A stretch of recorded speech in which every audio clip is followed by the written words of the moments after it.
কবিতাৰ শিৰোনাম মোৰ গাঁও। কবি আসিফ ৰহমান। আবৃত্তি দিগন্ত বৰা। সাঁথৰ যেন লাগে আজি অতীতৰ ধেমালি, হেৰালে বহু কিছু আবেগ অনুভূতি।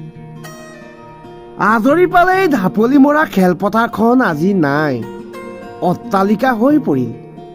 গাঁৱৰ কেঁচা মাটিৰ গোন্ধৰ আলিবাতি আজি নাই, যান্ত্ৰিকতাৰ লানি নিচিগা সুত বাঢ়িল। প্ৰকৃতিৰ চেঁচা সেই পৰশবোৰ ক'ত? আজি নাই, স্মৃতি যেন হৈ ৰ'ল। কেঁচা মাটিৰ ঘৰ, কেঁচা আলি পদূলি, মন উদুলি মুদুলি। শেৱালি ফুলৰ গোন্ধই ৰজন জনাই পুৱা আৰু গধূলি। ধিমিক থামাক চাকিৰ পোহৰ, নীৰৱতাত এন্ধাৰৰ লহৰ, নিজানতাই কঢ়িয়াই আনে সপোন এসাগৰ।